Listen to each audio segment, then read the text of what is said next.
How is it going, everybody? Welcome to the GSMC Hockey Podcast brought to you by the GSMC Sports Network. We have a great show for you guys today. We'll be starting off by recapping an exciting double overtime game between the Rangers and the Hurricanes. Then I will be discussing the first game in the Colorado-Dallas series, another overtime game. We got two last night on Tuesday night. Next, we will be discussing the Sharks and how winning the 2024 draft lottery can turn around their franchise. And make sure you stick around for later in the show when I will be previewing tonight's slate of games. And finally, I will conclude today's show by sharing my thoughts on whether or not the Hurricanes can come back after being down 2-0 against the Rangers. Anyways, we're just going to get right into it in our first segment. But before we start, I would like to ask that you like and follow the show. Also, we get a number of questions from viewers that come in during the show. So to ensure that your questions get read live on air by me, we ask that you use the tips and donations link at GSMCPodcast.net.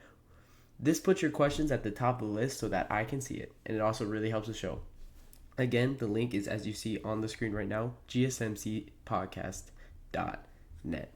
Alright, with that being said, without further ado, we'll get right into our first segment today. We will be talking about the Rangers and the Canes double overtime thriller. The Rangers come into this game up 1-0 on the series. Just a little bit recap of the game.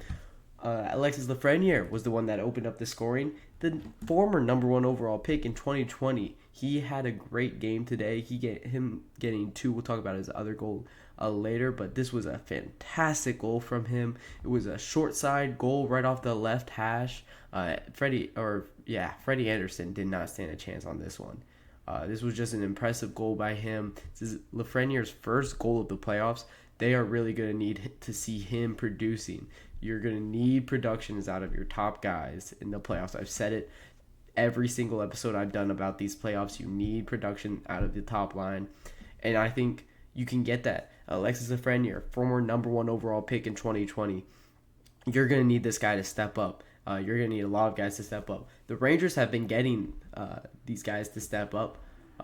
So just continue to get production out of them, especially Alexis Lafreniere, who was struggling in the regular season. You saw him all the way down to the fourth line. Right now he's playing on that third line with Alex Wennberg, who got the assist. It was really Wennberg who set up this play. It was Alexander Wennberg on a forecheck. He stays strong on the puck to earn an O-zone possession or offensive zone possession, and that ended up with the Rangers' goal. This is just a wonderful goal from that line. Really showed what a third line should be, really. Getting the puck in the offensive zone, creating that turnover, and continuing with the forecheck and getting a goal from pressure. Playing against the less talented Ranger or Hurricanes third defensive pair, beating them and beating Freddie Anderson. After that, it was the Canes' first line that strikes again with a Jake Guentzel goal. I can't talk enough about how great this first line for the Carolina Hurricanes have been all throughout the playoffs. Real shock, too. I mean, Sebastian Aho has been amazing. Then you get production from Jake Guentzel, Andrei Svechnikov, their defensive pair, Jakub Slavin and Brent Burns, number one defensive pair for that team. They need to step it up. They need to produce with these forwards. We'll talk about that a lot more later when we talk about whether or not the Canes can come back from the 2-0 deficit that they saw from this loss.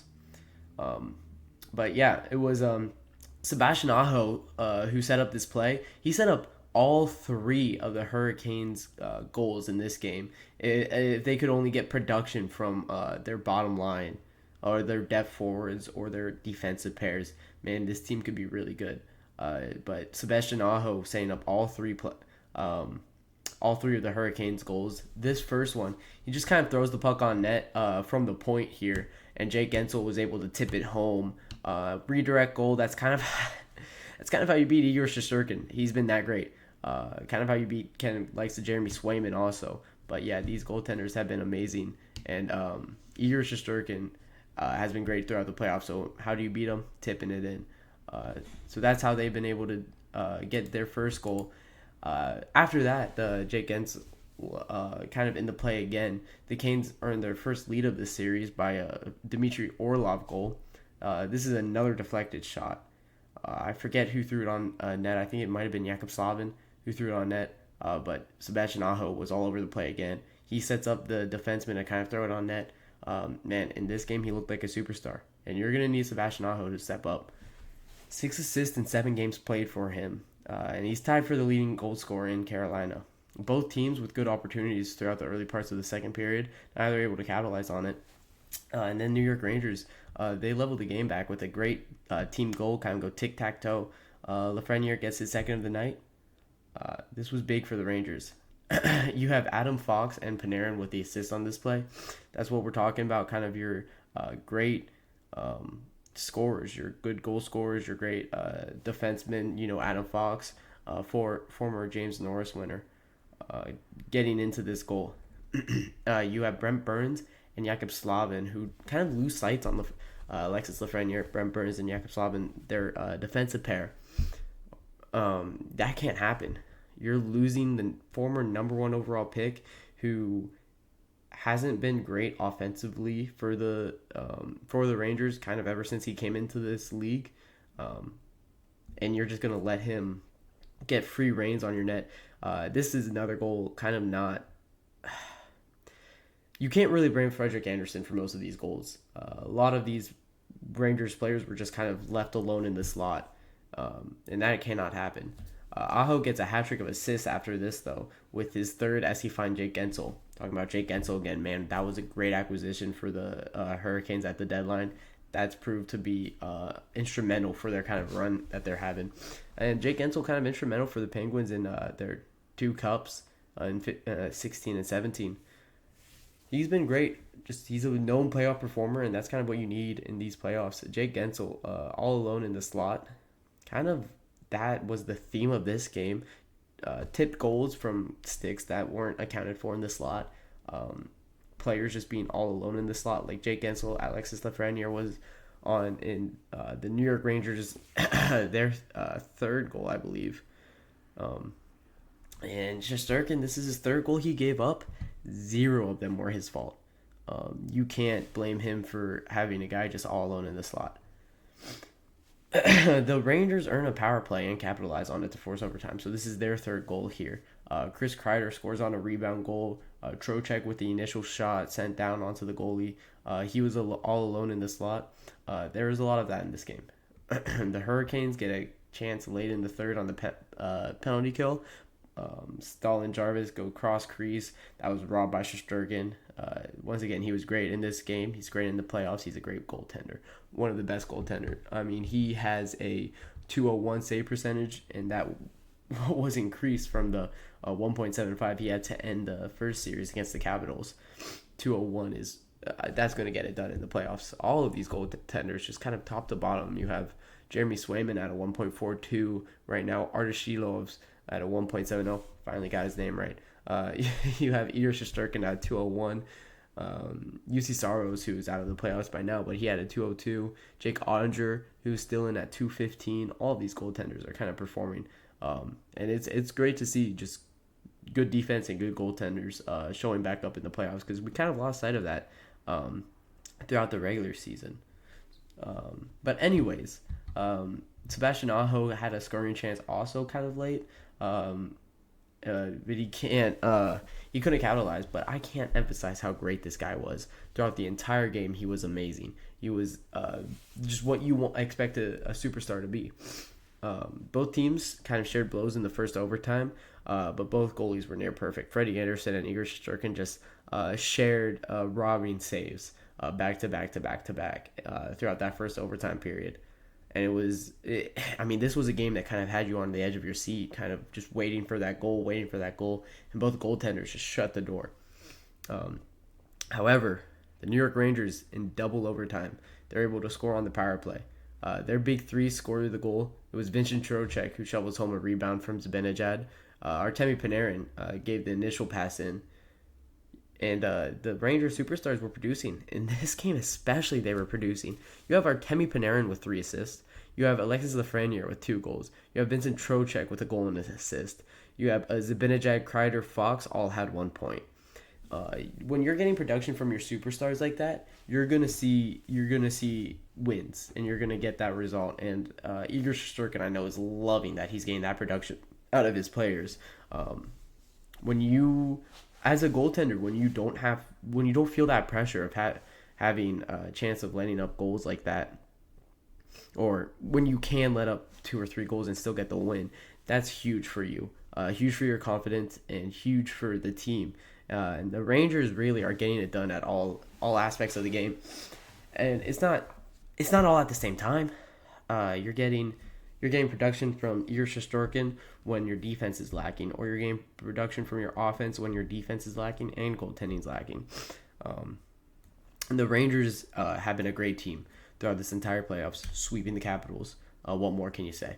And then taking both games. They haven't lost yet. They're 6-0 in these playoffs. I would expect that to end here.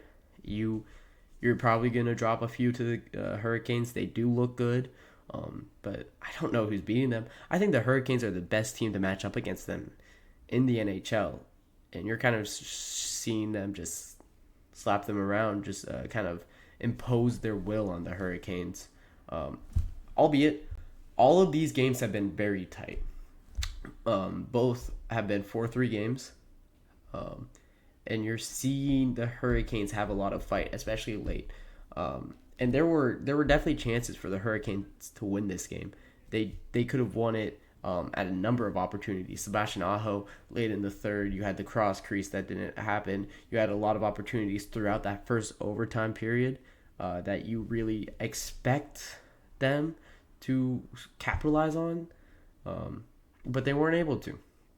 And it's non-production out of Jakub Slavin, who only has 1 assist throughout. Yet just Barry Kokoniemi, no points, and we'll talk about that a lot more later. But these guys got to start stepping up, and you got to get when the Rangers superstars are matching your stars. It's when you need your depth to step up, and you need that depth scoring, and that's kind of what you're seeing with the Rangers, who are getting that depth scoring. Not in this game. I mean, this game was just dominated by their superstars, but you saw that with the Avalanche, and we'll talk about that more in the next segment. But it's when your superstars are getting matched, is when your depth needs to step up and your defense needs to start scoring. You're not getting that from the Hurricanes, but you are getting that from the Rangers, and that's really been the difference in this series so far. And Alexis Lafreniere with 2 goals kind of proves that. But with that, we'll take a short break here, and we'll come back and talk about the Avalanche and Stars game that went to overtime as well. I feel like I'm losing my mind. Is everybody in the world blind? Please, Lord, give me a sign, a sign. I feel like I'm losing my mind. Is everybody in the world blind? Please, Lord, give me a sign, a sign. I wanna be the greatest. Everybody on the fake shit. I look around and feel like everybody is the fakest. I make this every day and I'm impatient, hoping one day I blow up from the basement. Statement, the top is so vacant. I don't hear shit that I think is amazing. Waiting for my day when I'm playing sold out shows for 1,000 faces. Hey, give me that crown. Get in my way and to be put down. It ain't your place, I'll diss my town. If I want that shit, then I'll get it right now. I'm losing it, the noose it fits. Some losing shit, a stupid myth. You choose to live or choose to dip. You choose to fight or lose your grip and lose a gift. I feel like I'm losing my mind. Is everybody in the world blind? Please, Lord, give me a sign, a sign. I feel like I'm losing my mind. Is everybody... Alright, guys, we are back with our second segment now, the Avalanche and Stars. Alright, this game was so exciting. Colorado Avalanche come back and steal this game from the Dallas Stars in Dallas.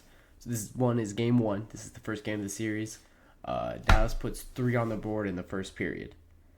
Avs go 4 unanswered, including an overtime winner to steal this goal. So we're going to talk about the game, a little breakdown here. Ryan Suter gets his first of the playoffs via a screenshot from the point that beats Georgiev. Right after that, Wyatt Johnson, right after that, extends his team-leading goal tally to 5 off of a face-off play. Looked like a knuckleball, impossible save for Georgiev.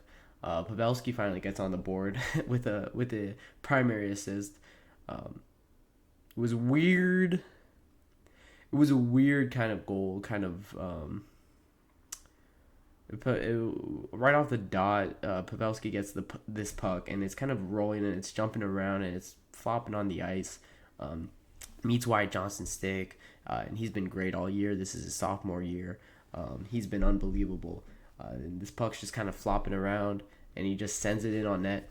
It looks like it's gonna sail, but it just looks like a knuckleball, or it doesn't look like a curveball because it doesn't drop, but it has a weird spin on it where it looks like it's gonna sail, but it just kind of drops right over Georgiev's shoulder underneath the pipe. Impossible save for Alexander Georgiev. That's kind of what goal scorers do, and Wyatt Johnston's a goal scorer, just puts pucks on net and it gets through. And he will definitely be happy with getting that goal. And then Jamie Benn gets his second of the playoffs off of a 5-on-3 man advantage. This marks the 3-0 lead for the Dallas Stars in the first period. This is Ben with 2 points in the first period, Suter with a goal, Pavelski with an assist, Duchesne with an assist. This is the veterans finally breaking through that I was talking about with the Dallas Stars. You need your veterans on this roster. I know the veterans make up the vast majority of the depth on this roster with Jamie Benn, Sutter, Pavelski, Duchesne. These guys are third line, second D pair guys, but these are the guys that produced in this game. You're not getting that production from Nick Robertson. Wyatt Johnston did play very well this game. He only got that one goal, and it was a weird one. But what you need from the Dallas Stars is what you got in this first period. And this shows you the good of the Stars. And this shows what it looks like when they are excelling. What it looks like when they are on. This first period was them being on. They were just kind of in their flow state is what I call it. We'll talk about flow state when we talk about Cale Makar coming up in just a few seconds. But after this 5-on-3 goal for the Stars, the game shifted. You kind of saw Colorado getting a lot more chances until Cale Makar just doing things at this point. He looks amazing. On this first Avalanche goal, he's on the point, and he skates down low. He has Wyatt Johnston on him or Nick Robertson, but it's a forward, and they lost their stick. And against Cale Makar, a forward that doesn't have a stick, you're not doing anything. They're trying to nudge him off the puck, but you're not doing that against one of the best players in this league. And he just kind of sends it on net. So he goes from the point, goes down low by the hash marks to the right dot. He sends it on net. He then follows up on his own rebound, sends that again on net. That goes right out, and Valery Nishushkin is just right there to put that past him. Man, that is Cale Makar in flow mode, and it looks exciting. And if we could just see this throughout the playoffs, man, he's going to do special things. He's already he's tied for the playoff leader in points. He's tied with Connor McDavid for the playoff leader in points. He's at 12. He's 3 ahead of any other defenseman. The only one close to him is Evan Bouchard at 9, and that's an Oiler guy who is a beneficiary of that Oiler power play. You get 2 assists on that, and Evan Bouchard has definitely benefited from that. Actually, assist leaders, Evan Bouchard has 8 assists. Means only 1 goal. So clearly he's being a beneficiary of that Oiler power play. But anyways, Cale Makar is amazing. He is by far and away the best defenseman in the NHL. And I don't think it's even close. And on this play, there's nothing that Jake Ottinger could do. Cale Makar, superstar. That was a superstar moment by Cale Makar. After that, Avs get their second power play goal. Cale Makar again scores this time. This is just a shot from the point. He just whips one on net. It's a wrist shot too. It's not even a slap shot, but whips one on net. Jake Oettinger didn't even see it. It was a little bit of a screen in front. Man, is he good. I put in my notes, he might be a top 3 player in the NHL. It might go McDavid, McKinnon, Makar. That is saying something for a defenseman in this NHL. He is spectacular, and this game showed it. He's going to have another play. The next Avalanche goal is another play that was really set up by Makar. He's fast. He has a strong shot. He has incredible vision, and he's a great defenseman on top of all of that. He plays the other side as well, maybe even better. You saw it in the Western Conference Final last year, or not last year, 2 years ago, when the Oilers were playing the Avalanche, and Connor McDavid really was struggling in that series because, I mean, you have Cale Makar just matching him pace for pace, stride for stride. You have him in his pocket, and Cale Makar, he is really, really good on both ends of the ice. He is a top 3 player in the NHL. He might even be better than Nathan McKinnon, but that's a conversation debate for another time. This third goal by the Avalanche, Makar is amazing. Again, Avs get their third goal 30 seconds into the third period. This ties up the game. This is the goal that forces overtime, and at this point, Colorado has all of the momentum in the world. It doesn't look like there's a chance that the Dallas Stars win this game.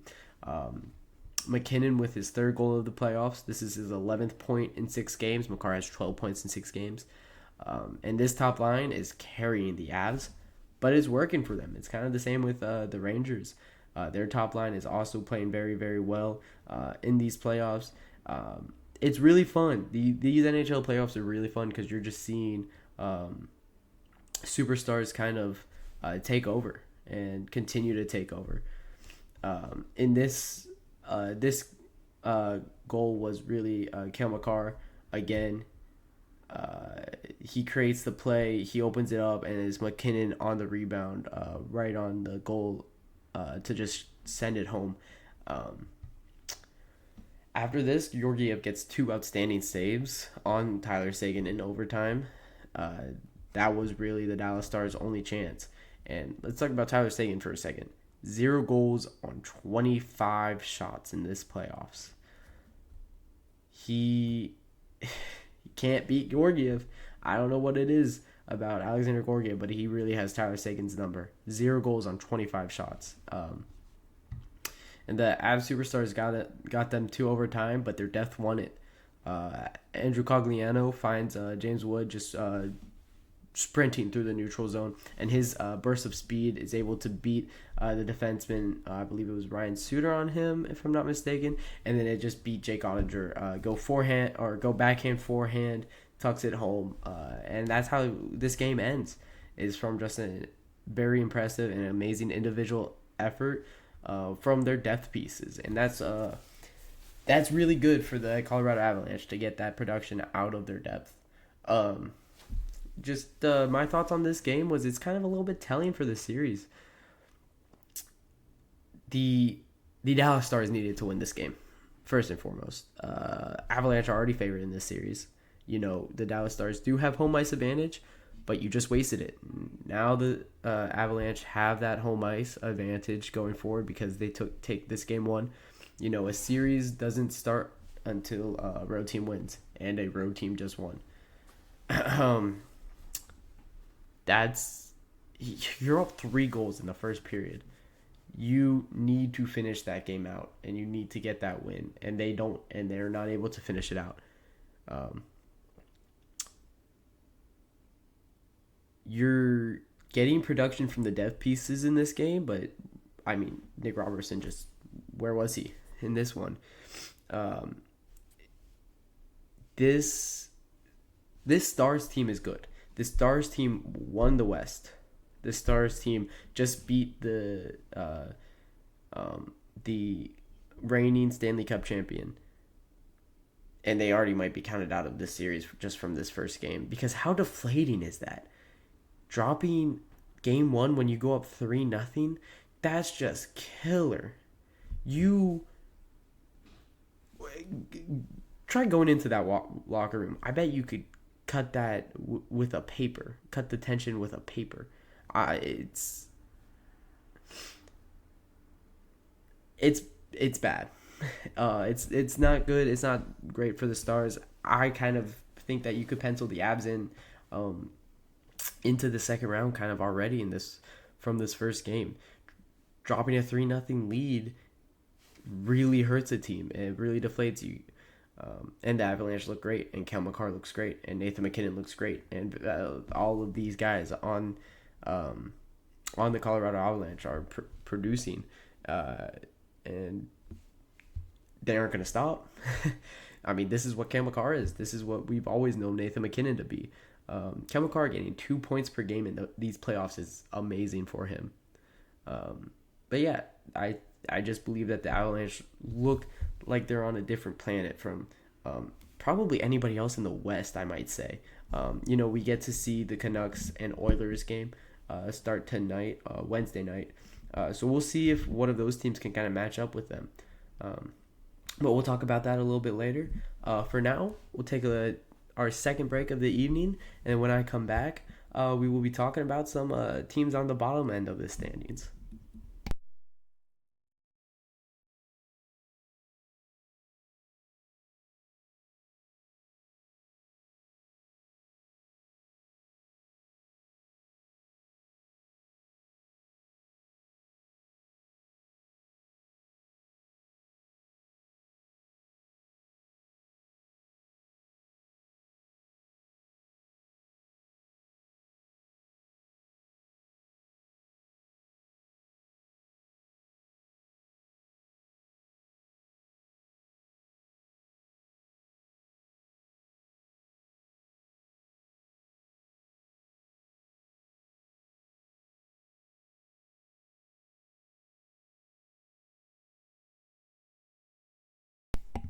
All right, guys, we are back with our third segment. Sharks win the Maclin Celebrinis Sweepstakes. We talked about it on Monday, on our podcast on Monday, about the draft lottery.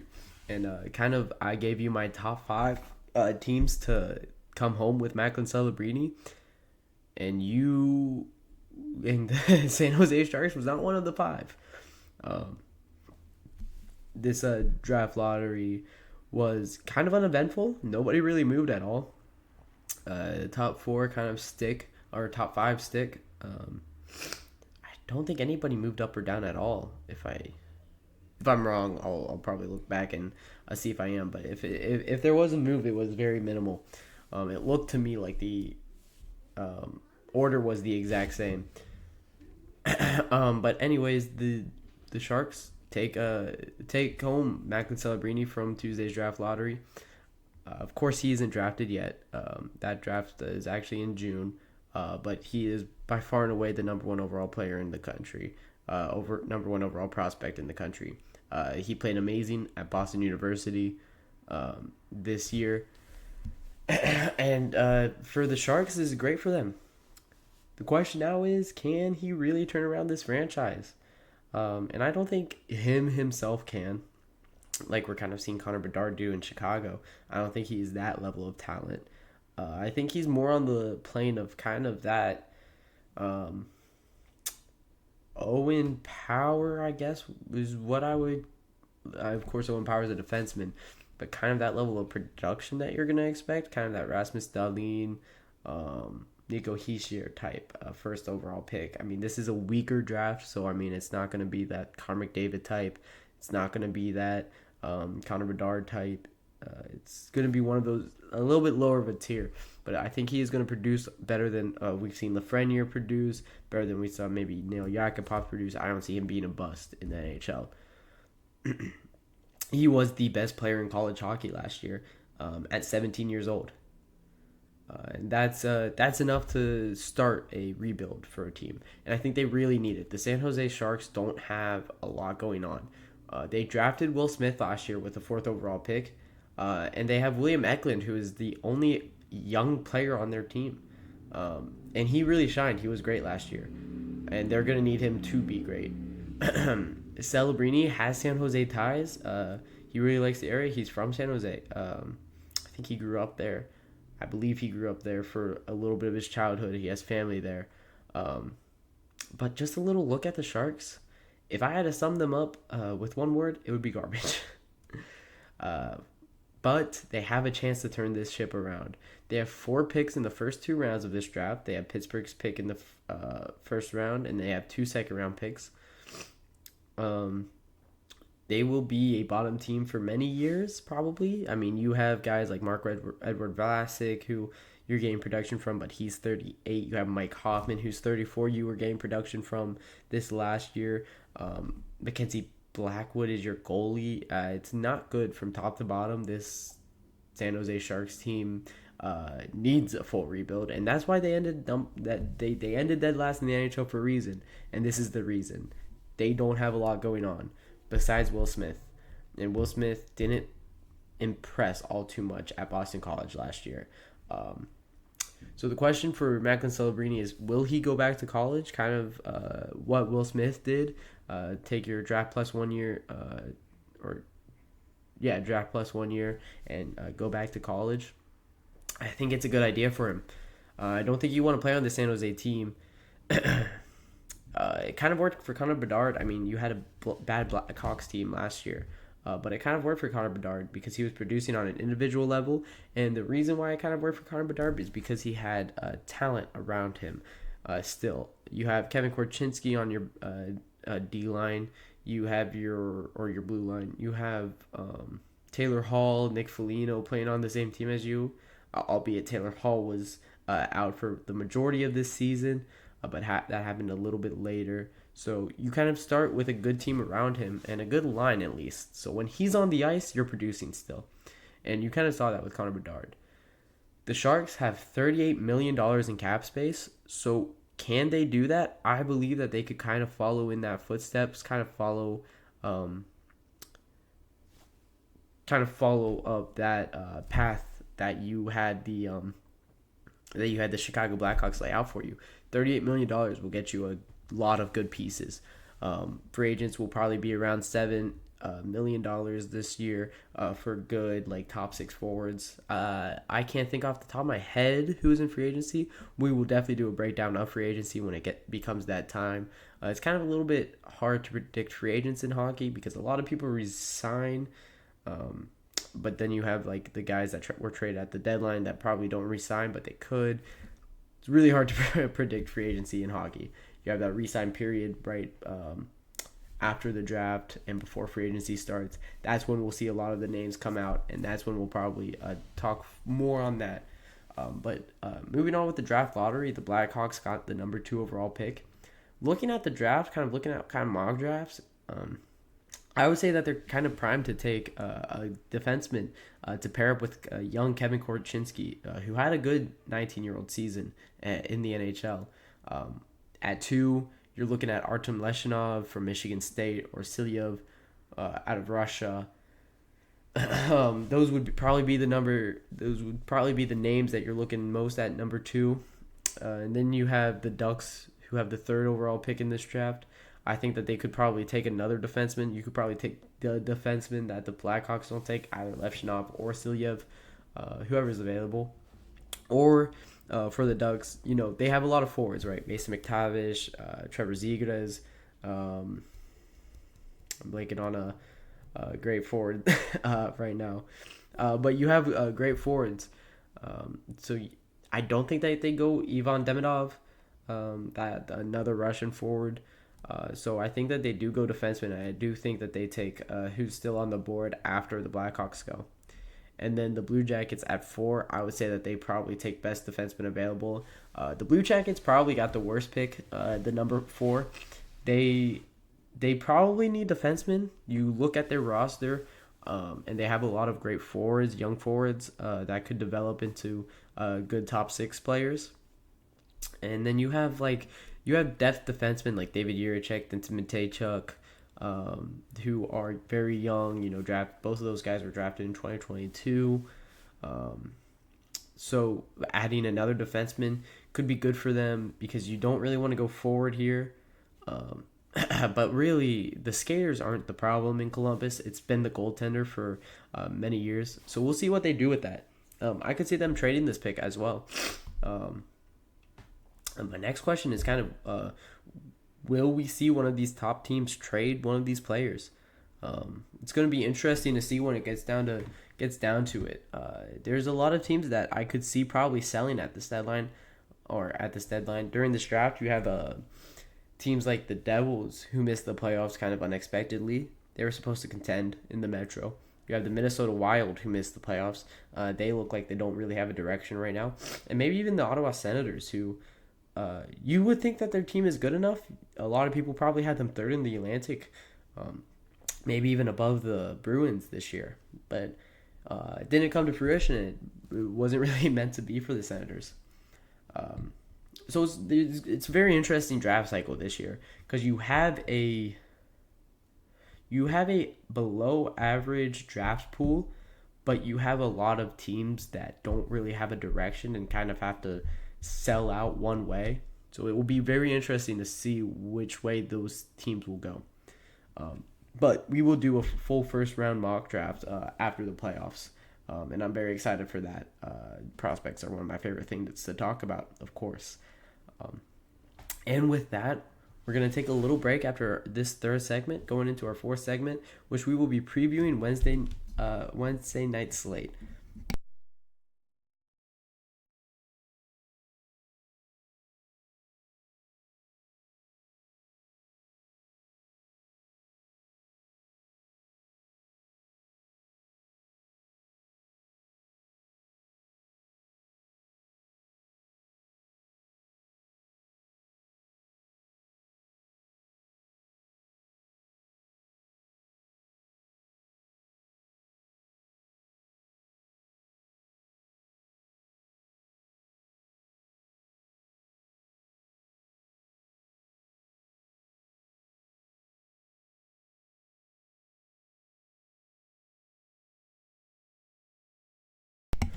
All right, guys, we are back, and we're getting right into our fourth segment, which will be previewing Wednesday night slate.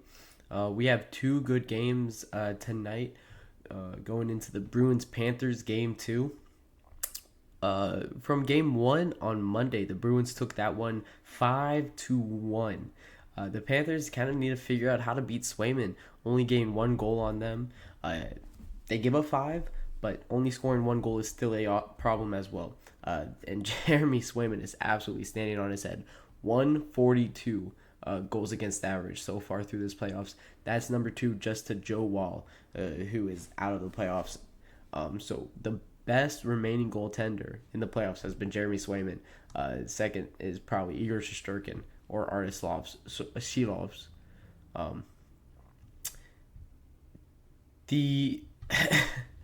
The Panthers looked bad on Monday. It was at home, and the Bruins now have home ice advantage. The Bruins scored 5 straight after the Panthers got up to a 1-0 lead in the second period. The Panthers need Tkachuk to counter Marchand and need Barkov to bring the offense, which is what we did not see in that first game. It looked like Marchand was the better rat, I guess you could call them. Both players kind of playing very, very ratty all season. I mean, that's what Marchand has made a career of in the NHL, is kind of playing like a rat. And Matthew Tkachuk, Brady Tkachuk, and his dad and their dad Keith Tkachuk have all been very ratty players as well. So those two players are kind of meeting each other, and it is interesting to see. But they also need Barkov to bring the offense.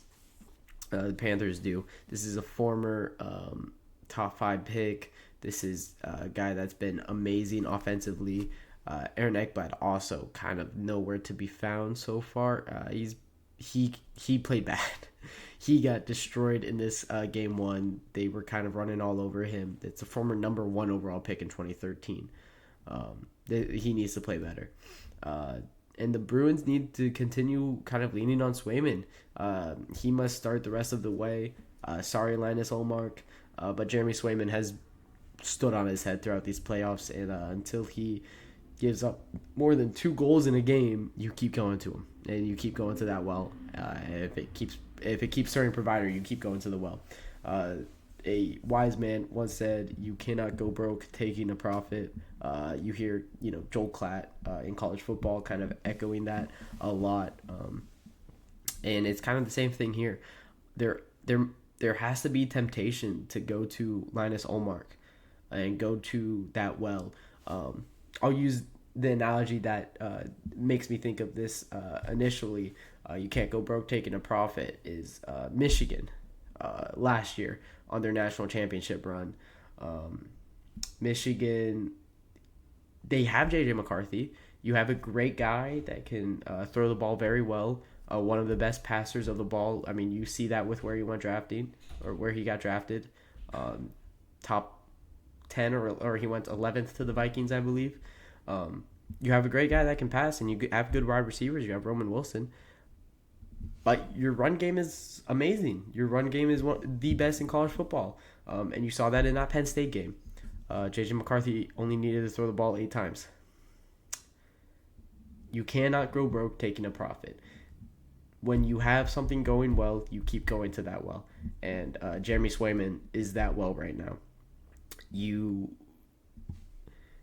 Once again, there's temptation to go to Linus Ullmark. He is a great goaltender. He will get you results.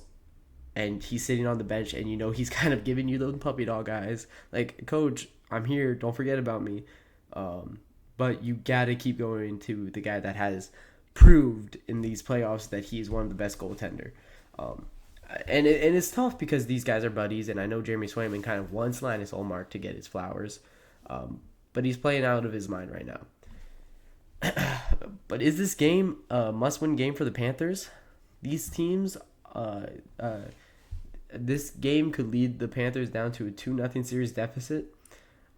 That is a 86.2% win percentage in a series when a team is up 2-0.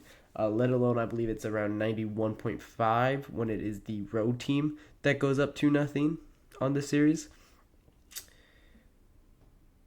The Bruins will have 3 games on home ice to win 2 if the Panthers don't take this game.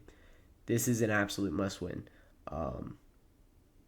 These stats could kind of go the same for Carolina in their series against the Rangers. They just went down 2-0, but they're the road team, or they are the road team. So going down 2-0 to a home team is easier to come back on because you have that 3 times at home ice. The Panthers only have 2 times on home ice now, if they were to lose this game. But Bruins taking game 1, I mean, that's kind of good enough. I mean, they take that home ice advantage the rest of the way. Now they have 3 games, and if they win their home ice, they win the series. It's the old adverb. The series does not start until someone takes a road game, and someone's going to take a road game right here. It is, or somebody already took a road game right here. The Bruins 5-1. I mean, that's hard to come back from. We talked about the Dallas Stars blowing the 3-0 lead. I would say that is harder to come back from because you had the hope and then it deflates. The Panthers never even had the hope, right? Only a 1-goal lead is not hope, right? So the Bruins looked really good. I didn't think that they were really going to match up well against the Panthers.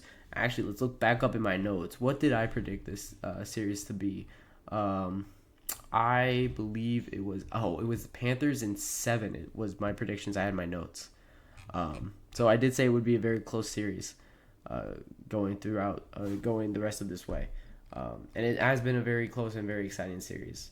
It's going to be exciting to see kind of how it transforms throughout the rest of this throughout the rest of the playoffs. I'm very excited for this game Wednesday night. And then after that game, going now to the Pacific, finally, we're going to get the Oilers and Canucks to play hockey. Man, it's been a week since Edmonton has played. This will be game 1 of this series. Bruins would have played 5 games since Edmonton has played their last, I believe it is. I believe you had 4 games in the Maple Leafs 3 games in the Leafs Bruins series, and then 2 in the Bruins Panthers series since the last time the Edmonton Oilers has played hockey. It's been a while. They disposed of the Kings quickly. That kind of helped with this, but it's weird how the schedule makers are doing this one. And people are voicing their opinions out on social media. This is kind of what what people are talking about right now. But why is this series the latest one? Because you have the Canucks. They finished their series in 6. The Oilers finished their series in 5. That was the second fastest the two teams have finished the two teams finished series. Besides the Canes and the Rangers, who have already played 2 games.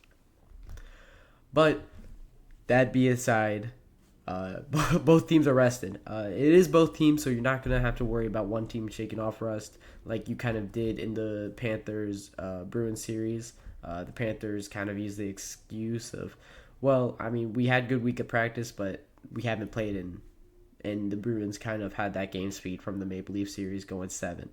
So neither of these teams get that excuse. Both of them haven't played in a good amount of time. The Canucks last played Friday, and the Oilers last played last Wednesday. But going into this series a little bit, this is the first time that these two have matched up since 1992. You have the keys to this series for the Canucks is they kind of must protect their net in this series.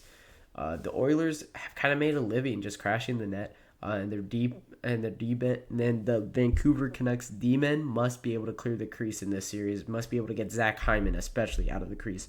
That kid is playing like a rat this year. Over 50 goals in the regular season. Just, I would say 48 of them have come from the crease. Tipping in a McDavid pass or a Draisaitl pass. Man, both of them are great at finding that guy. And you kind of really can see that they just needed a guy. Hey, stand there, be strong there, stay there, and we'll find you, and we'll put the puck through your stick, and we'll get it. We'll get the goal. Just put the stick down on the ice, and we'll use it. And he's gotten a lot of goals from doing that, and somebody's gonna give him a lot of money because he was able to do that this year.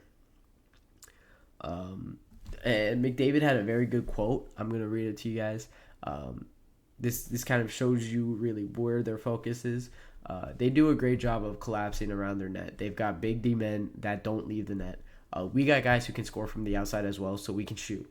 If they want to clamp down, then we can shoot through them, shoot around them. I think our D-men will do a good job of getting pucks through, and we'll find a way to work that out. That really shows you where the Oilers' focus is in this series, in this postseason series against the Canucks. They need to be able to score from the outside because you have those Vancouver Canucks defensemen playing in the middle and playing on the goaltender. It's going to be very interesting to kind of see that matchup. That's something I would focus on, especially on the power play. Speaking of the power play, the Canucks need to stay out of the box. This is kind of their second key. The Oilers, and I'll say it again, and I said it a lot already, 45% on the power play in the first round. When you're getting 9 goals on 20 opportunities, that means you don't give those guys opportunities. Unfortunately for the Vancouver Canucks, they gave up the most power play opportunities to the Predators in the first round. That needs to change. You're going to need the Canucks to stay out of the box. It's not a thing about their penalty kill playing better. They just need to not give them opportunities because the Oilers are going to score. They're better. They're more skilled. That when you have Leon Draisaitl, Zach Hyman, Connor McDavid, Evan Bouchard, in insert random 4 or 5th, they're going to put pucks in the net. When you have Connor McDavid and Leon Draisaitl on the ice at the same time, they're going to put pucks in the net. And this power play unit is so much fun to watch. And the Canucks need to let us not watch it, unfortunately. And then Artus Shilovs. Got it. He must play well. He's currently at a 1.70 goals against average. The Oilers score a lot, and they can put the puck past. They could put the puck past any goaltender. they might pick on this young artist she loves. And it might just be a long day in the office for him, and maybe a few games. They might get Thatcher Demko back. There was speculation that he could return in this series if it goes late. Of course, it'll probably be around Game 6 or Game 7. Getting your starting goaltender back for the Canucks will be huge. But for the Oilers, they need a pick on this guy, and they need to find his weakness, figure out where on the net to shoot, and just pamper that net and keep putting the pucks on the net.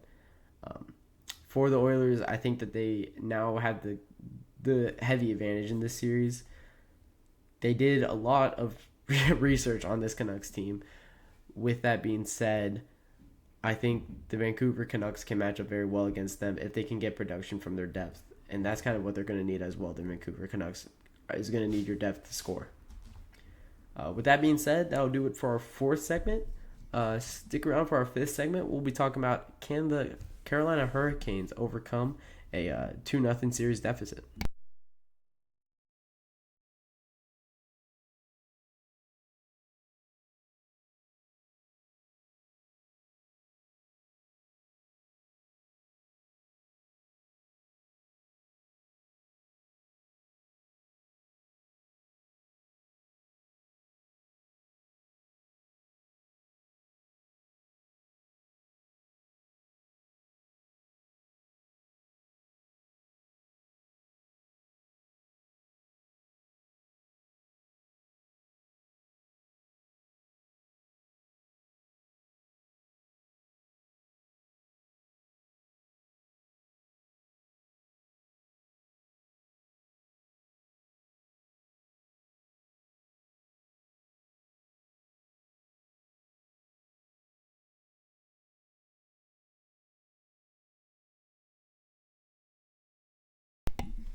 All right, guys, we are back with our fifth and final segment of the evening. We'll be talking about the Carolina Hurricanes and New York Rangers series a little bit more in depth. You have the Carolina Hurricanes currently facing a 2-0 series deficit to the Rangers. Are they able to erase it and come back? I'll answer this right now. Yes. They have the talent. They have the players. They have the situation too. They lost both games on the road. And it's hard to come back from a 2-0 deficit. It's only happened about 18% of the time when you're talking about that road team that goes down 2-0. But overall, it's happened 56 times in 407 attempts. It's not impossible. They get the next two at home. That is huge for them. They cannot lose game 3, however. Going from a 2-0 series deficit to a 3-0 series deficit.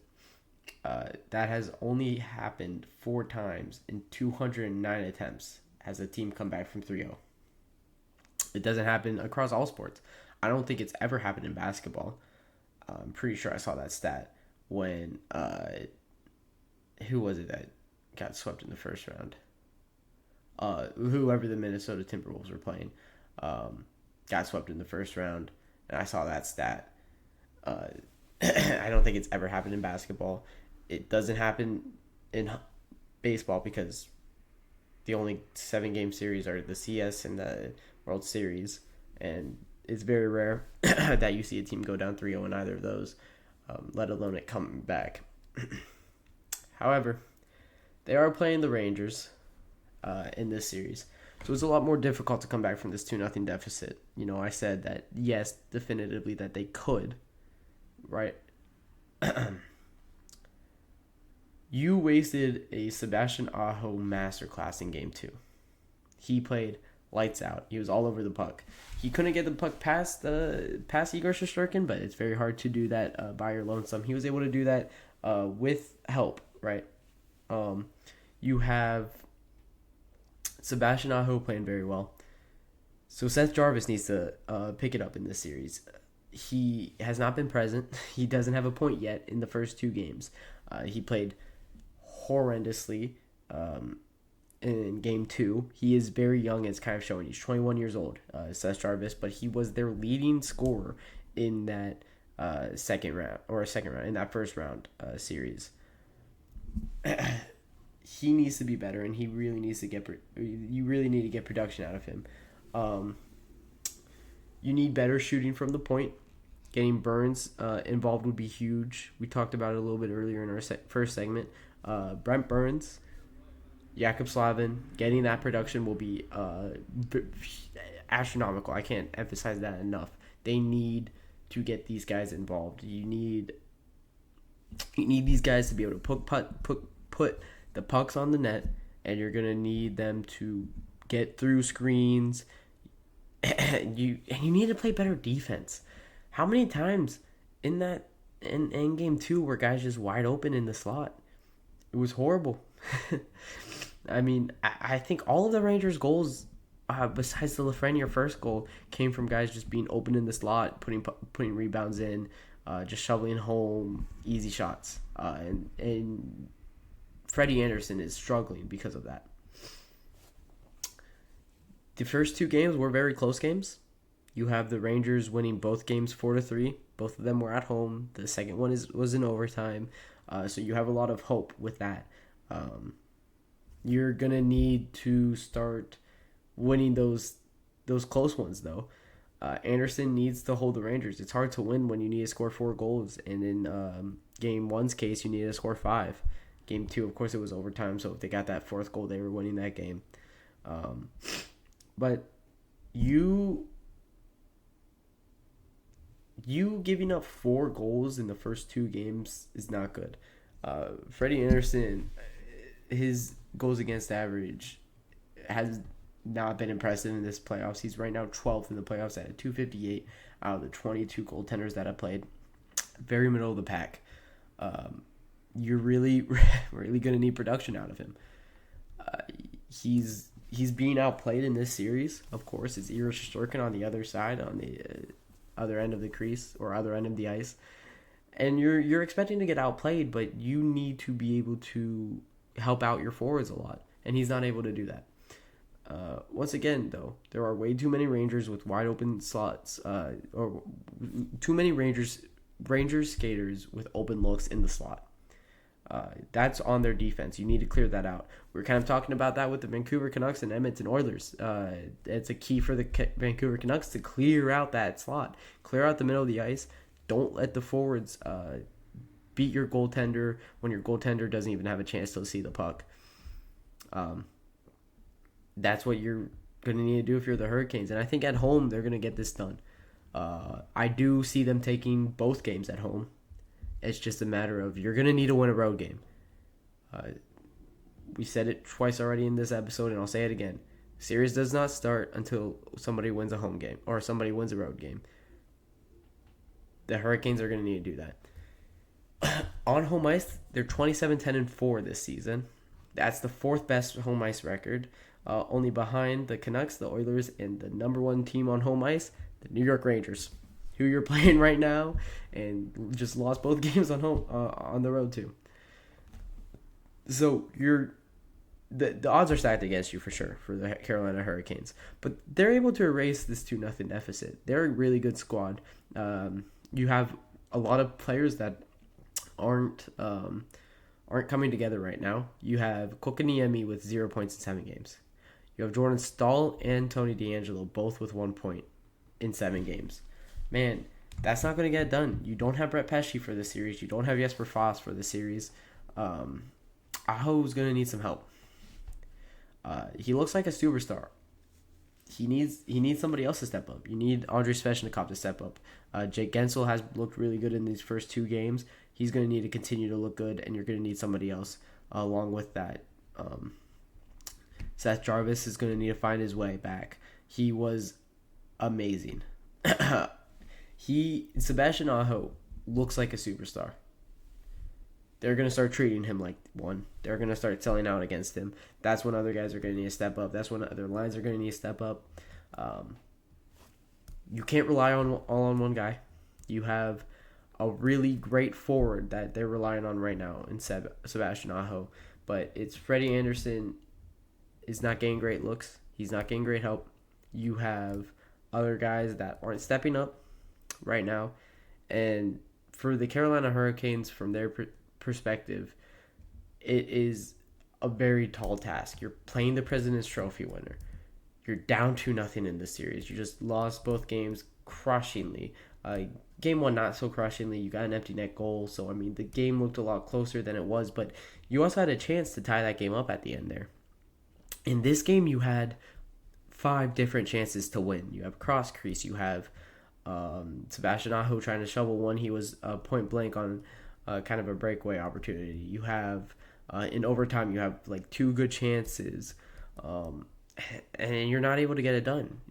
Again, you're going to need that depth scoring. Evgeny Kuznetsov is going to need to start scoring. I think he had around 5 points in that, 4 points or 3 in that first series. I don't think he's gotten a single one in the second series. He might have gotten an assist on Sunday, but I don't think so. But these are the guys that are going to need to step up. So we're looking at Kokoniemi, first off, 0 points in 7 games. Jordan Staal, Tony DeAngelo, both 1. You have Evgeny Kuznetsov, who needs to step up. And you're going to need to put something around Sebastian Aho. You're going to need defensive scoring. Jakub Slavin is going to need to start scoring. Brent Burns is going to need to start scoring. Both of them are at 1 goal so far. I know you're getting assists from them, but if you could start seeing these guys put pucks through the goaltender when they put them on net, that will be a huge swing in this series. And I believe that the Hurricanes, if there was a team to do it, I think that they're very primed to do it. Metropolitan Division rivalry here between these two, so anything can happen, and I think it's still going to be a great series. This once again, they cannot drop the Game 3. That's a must-win game for them, but they definitely can turn the tides on this series, and I think it's going to be a very fun and exciting series to look out for the rest of the way. But with that being said, that'll kind of do it for this Wednesday night podcast. Thank you for tuning in to the GSMC podcast presented by the GSMC Sports Network. Your support means a lot to us, so please remember to subscribe to the show and leave a positive review. It really does make a difference. We also invite you to follow us on Facebook, Twitter, TikTok, and Instagram for more content and updates. Thank you once again, and have a wonderful day.